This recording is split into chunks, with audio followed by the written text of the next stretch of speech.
selama dia membawa nama bangsa dan negara Indonesia. Nggak jelas.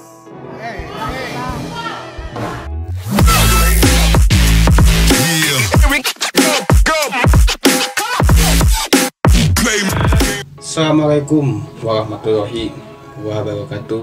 Selamat malam, sampurasun, salam pecinta sepak bola Indonesia. Teman-teman semua, kembali kita diskusi mengenai persepak bolaan Indonesia. Tanpa panjang lebar, mari kita simak untuk video yang pertama. Oke, kita berandai-andai. Kemarin menang lawan Vietnam. Ya. Ini luput dari tim PSSI dan kelompoknya ya, dan exco-nya. Maksudnya target kualifikasi ini. Ini kita masuk ke target Bung Towel. Kok target? Iya, maksudnya bayangannya ya. PSSI udah luput nih.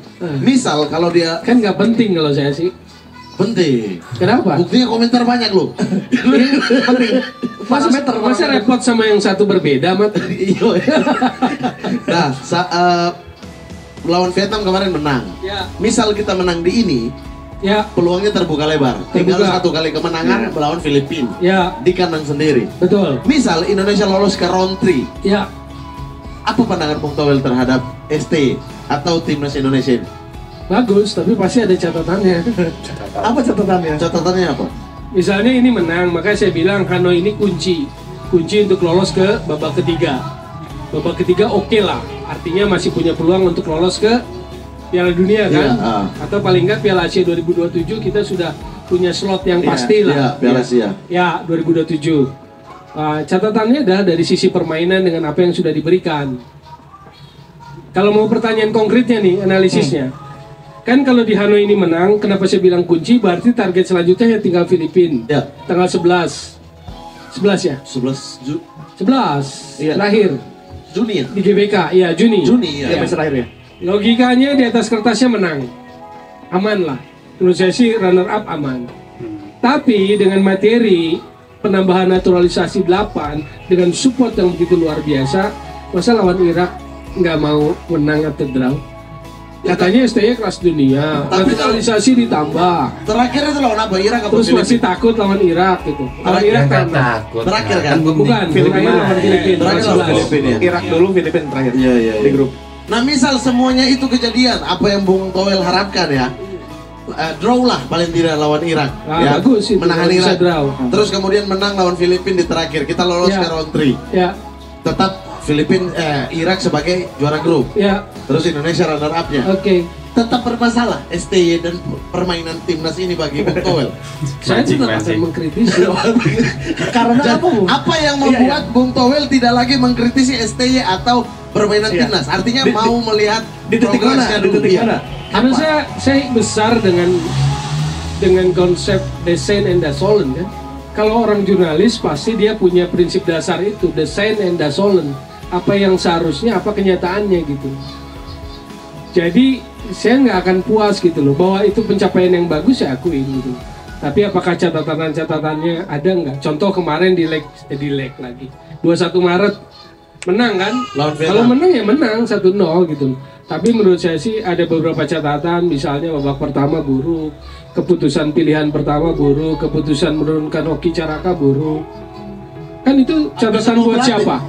Ya buat STY. Iya. Tapi semua pelatih ada hal itu. Tapi apakah berujung ke pemecatan, Bung Towel? Apa? Ya, semua pelatih kan ada salah. Allegri salah tiap minggu. Allegri salah tiap minggu tuh. Tapi ya fondasi tim kalau Allegri tiba-tiba keluar juga berantakan nih gitu. Karena menurut saya cukup bahwa kemarin menang ya STY masih dinaungi keberuntungan. Tapi apakah setiap pertandingan harus mengandalkan keberuntungan? Belum tentu. Ya kalau terus-terus bukan keberuntungan lagi dong ya Bang strategi. Kan seringkali bilang STY nggak bikin silan pabrik. Nonton nggak babak pertama kemarin? Nggak bisa keluar dari tekanan lalu long ball kan berapa kali? Tapi dia 25 berubah. menit terutama. Dia berubah kan? Dia Artinya dia babak kedua. Di babak secara kedua. taktikal bagus. kan? Berarti pilihan babak pertama ada salah tuh. Ya semua pelatih maksud saya seperti itu. Apakah kesalahan-kesalahan 1-2 salah membaca permainan lawan itu berujung ke pemecatan? Kalau begitu kita udah 360 pelatih tuh. Satu hari satu pelatih, satu tahun 365 pelatih gitu. Karena setiap hari pasti ada kesalahan gitu. Satu, secara waktu kan sudah diberikan. Nah, Kedua, dia harus mempertanggungjawabkan dengan performa gitu loh. Jadi harus ada identitas juga yang diperlihatkan. Supportnya begitu luar biasa kamu saya sih. Yang ini sih nggak pernah lah dalam sejarah pelatih timnas Indonesia dapat support seperti ini, nggak pernah. Luis. Teman-teman semua, ini adalah podcast sama Mamat sama Coach Rian ya di Sport 77 ketika menjelang melawan, pokoknya setelah melawan Vietnam di GBK. Sedikit mengulas bahwa ada satu kalimat menarik dari Bung Toel, di sini mungkin Mamat agak sedikit kurang masuk ya. Dia mengatakan kemenangan atas Vietnam di GBK ada sebuah keberuntungan. Terus masa ya STY harus membuat keberuntungan terus di laga selanjutnya? Mamat menjawab, ya kalau di kedepannya selalu beruntung itu bukan keberuntungan, artinya suatu proses. Ini lucu sih, bener juga sih, cuma harus diakui emang ketika kita melawan Vietnam di GBK itu sangat tidak menghibur permainan. Ada beberapa faktor yang kenapa bisa sampai begitu. Kalau secara awam saya melihat ketika main di GBK 1-0 dan kita bermain sangat tidak menghibur, itu kualitas lapangan, kualitas rumput kita GBK hancur banget, gak jelas, hancur. Aliran bola itu sulit banget, gak tahu kenapa. Karena pada waktu itu GBK sering dipakai untuk acara-acara kampanye dari calon presiden. Ketika kita bermain di Vietnam, di Hanoi, itu bagus. Dan nggak disangka juga lapangan Vietnam pada waktu itu bagus banget loh. Tidak seperti ketika Piala AFF ya. Ini kok tiba-tiba bagus banget itu. Jadi mungkin faktor lapangan sangat mempengaruhi, apalagi nih ya, nanti lawan Irak sama Filipina kan di GBK tuh. Walaupun tiket sangat mahal menjadi kontroversi naik 150%, itu sangat gila sih PSSI mematok harga segitu. It's okay, kita lupakan, nanti kita diskusikan apakah layak ya tiket segitu. Konon katanya akan dipakai konser boy band Korea, pihak GBK akan memakai itu. Kita lihat nanti dengan harga tiket yang sangat mahal, apakah pihak GBK mampu merawat rumputnya. Kalau seumpama rumput kembali jelek dan mempengaruhi timnas permainan, ya kita harus salahkan pihak GBK-nya. Itu sih ya teman-teman semua. Ya ini sih menarik untuk didiskusikan ya teman-teman. Silakan teman-teman berkomentar di kolom komentar. Kita masuk ke video kedua. Ada apa nih? Ini datang dari ini Samsul Aram. Ini yang nyinggung Bung Toel. Hai, Samsul Aram. 3 kata untuk Bung Toel. Apa tuh? 1. Apaan sih? Oh, oke. Apaan tuh? 2. Nggak jelas. Gak jelas. Gak cetok.